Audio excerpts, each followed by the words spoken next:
أفغير دين الله يبغون وله أسلم من في السماوات والأرض طوعا وكرها وإليه يرجعون. Şeytan səndən nə istəyir? Getdiyin hər yolda səni qəflətə salmağa çalışır. Şeytan səndən sadəcə bir şeyi istəyir və əslində ona bir şey demək olmaz. Çünki o hər şeydir. Çünki insan qiyamət günü Allah yanında onunla qiymətləndiriləcək, başqası ilə deyil. Şeytan səndə olan ən qiymətli parçanı istəyir. O da sənin qəlbindir. Başqa bir şey istəmir, sadəcə sənin qəlbini istəyir. Və insan qəlbi ilə qiyamət günü Allah qatında ölçüləcəkdir. Peyğəmbərimiz sallallahu aleyhi və səlləm səhih hədisdə buyurub ki, qiyamət günü iri, böyük bir bəndə gətiriləcək və tərəziyə qoyulacaq.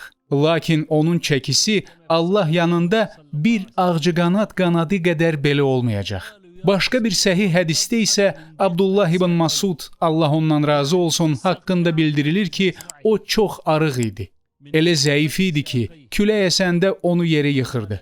Hətta o qədər zəif idi ki, çoxlu nafilə oruç tutmazdı. Ondan bunun səbəbini soruşanda demişdi, çox oruç tuta bilmirəm. Mənim üçün isə namaz daha sevimlidir. Yəni, əgər oruç tutsa, namazında zəifləyirdi. Namaz isə ona orucdan daha sevimli idi. Bir gün Abdullah ibn Masud bir ağacın üstünə çıxmışdı ki, quş yuvasından quş götürsün. Səhabələr onun incə baldırlarını görüb gülmüşdülər. Peyğəmbərimiz sallallahu aleyhi və səlləm onlardan soruşdu, niyə gülürsünüz? Onlar dedilər, ey Allahın elçisi, onun incə baldırlarını gülürük. Peyğəmbərimiz sallallahu aleyhi və səlləm buyurdu, onlar Allahın yanında Uhud dağı qədər ağırdır. Yəni, Abdullah ibn Məsudun baldırları o qədər incə idi ki, sanki bir səhər çubuğu kimi idi. Səhabələr onun incəliyinə güləndə Peyğəmbərimiz aleyhissalatu vesselam buyurdu, vallah, onlar, o incə baldırlar, qiyamət günü tərəzidə Uhud dağı qədər ağır olacaq. İnsan qiyamət günü gəlir, tərəziyə qoyulur. Ancaq tərəzidə ölçülən onun bədəni deyil, qəlbidir. Onun ən dəyərli şeyidir. Lakin təəssüf ki, praktiki olaraq qəlb insanın ən çox unutduğu və ən çox təxirə saldığı şeydir. Çoxlarımız qəlbimizi qulluqçudan da aşağı tuturuq. Bəs bədənimiz xəstələnəndə yer kürəsinin hər bir küncünə şəfa axtarmağa getmirikmi? Çoxları borc götürür ki, dünyanın axırıncı nöqtəsinə qədər getsin, bədənini sağalsın. Bədən sağlamlığı, bu onun üçün hər şeydir. Bəs heç qəlbinin sərtliyini hiss etdiyin an olmadı mı? Bir zənglə belə bir alimi axtarıb, qəlbindəki sərtliyi şikayət edə və soruşa bilərdin, amma etmədin. Bir telefon zəngi sənə neçəyə başa gələrdi ki, qəlbini müalicə edəsən? Qəlb sərtliyini müalicə etmək üçün bir şəhərə gedib bir alim ilə görüşməyin sənə neçəyə başa gələrdi? Kim buna görə narahat olub?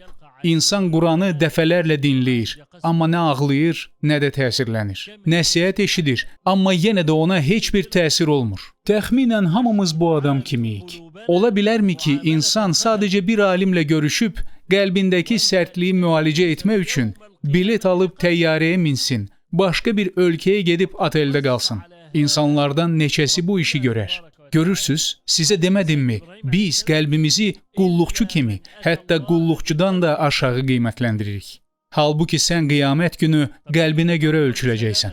Bunu Rəbbimiz bizə İbrahim Peyğəmbərin aleyhissalam dili ilə bildirmişdir. O gün Allaha yalnız sağlam qəlb gətirənlər fayda görəcəkdir. Yaxşı, bəs qəlbinin sağlam olduğuna necə əmin ola bilərsən? Halbuki sənin düşmənin heç vaxt silahını yerə qoymur. Şeytan Rəbbinin qarşısında and içib demişdi, mən onların hamısını azdıracağam, ancaq sənin qurtulmuş, muxlas bəndələrin istisnadır. Bizdən kim muxlasdır? Əslində tam mənada muxlas, qurtulmuş olanlar yalnız peyğəmbərlərdir. Biz onların səviyyəsinə çata bilmərik. Muxlis olaraq Allaha səmimi və ixlaslı şəkildə ibadət edənlər. Bəs muxlis və muxlas arasındakı fərq nədir? Fərq odur ki, Allah muxlas olanı özü seçər, qoruyar və şeytan onu azdıra bilməz. Çünki Allah onu seçmişdir və artıq şeytanın ona yolu yoxdur. Əziz qardaş və bacılarım, kanalımıza abunə olun, bəyənin, paylaşaraq əzizlərinizi də faydalandırın. Xeyrə yol göstərən həmin xeyri etmiş kimidir. ورؤية وجهه المنزه عن التمثيل والتشبيه كما ترى الشمس في الظهيرة والقمر ليلة